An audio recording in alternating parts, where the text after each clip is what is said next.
আসসালামু আলাইকুম গাইস। আমি এখন শ্রীলঙ্কার আদম পাহাড়ে হজরত আদম আলাইসাল্লাম আমি তার রওজা শরীফ যে প্রথম মাসে পা দিছিল যে পাহাড়টায়, সেই পাহাড়টার উপরে আমি আছি, অবস্থান করছি। আমি অলরেডি ৫,৪৯৪টা সিঁড়ি পার হয়ে, অতএব আমার ৬ ঘন্টা লাগছে এখানে উঠতে।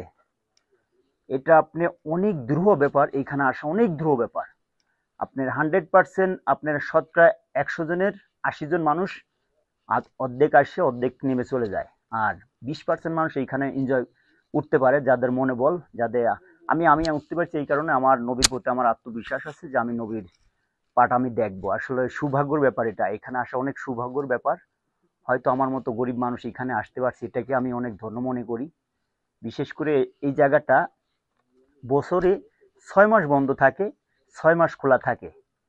তো আমরা আসলেই দুর্ভাগ্য যে ডিসেম্বর থেকে খোলা হবে। আমরা আসছি নভেম্বরে, তো আসলে এখনো বন্ধ আছে।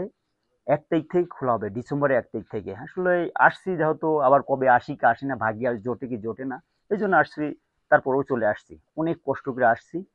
তো আপনারা দেখতে পাচ্ছেন এতটা উঁচু এই পাহাড়, শ্রীলঙ্কার সর্বোচ্চ পাহাড় এটা।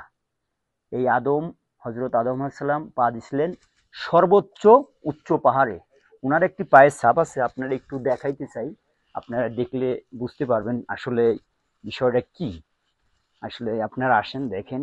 এখানে বন্ধ, দেখানোর কোনো ওয়ে নাই। তারপরেও যতটুক পারি আপনাকে দেখানোর চেষ্টা করছি। আহ, এই জায়গাটা তালা মারা রয়েছে, 1 ডিসেম্বরে খুলবে। এর মধ্যেই ওনার পার দৈর্ঘ্য ছিল 7 ফুট। এইটাই হচ্ছে সেই হজরত আদম আলাইসাল্লামের রওজা, যেখানে পা দিয়েছিলেন। এটা নিয়ে সারা বিশ্বে কৌতূহল আছে, এটা রহস্যময় একটা পাহাড়। আপনারা যদি শ্রীলঙ্কায় কেউ আসেন তাহলে এই পাহাড়টা দেখতে আসেন। আমার আরেকটা বিষয় আপনাদের তথ্য জানাইতে চাই। বিষয়টা হচ্ছে, তথ্যটা হচ্ছে, এইখানে যারা আসে, হিন্দু, মুসলমান, খ্রিস্টান, বৌদ্ধ যারা আসে, তারা এটা সবাই ভাবে যে আমাদের প্রথম আদম, মানে আমরা মুসলমান বলে আমাদের বিশ্বাস নিয়ে আমরা আছি আদম হয় নাম শুনছি অনেক, যে আসলে হজরত আদম আলাইসাল্লাম আমাদের নবী, প্রথম নবী। খ্রিস্টানরাও এটা ভাবে, হিন্দুরাও এটা ভাবে, বৌদ্ধ এটা ভাবে, সবাই। কিন্তু আমার একটি জিনিস খারাপ লাগছে, এখানে বৌদ্ধরা আপনার মন্দির বানায় রাখছে, ছবি বানায় রাখছে, ওরা মূর্তি বানায় রাখছে।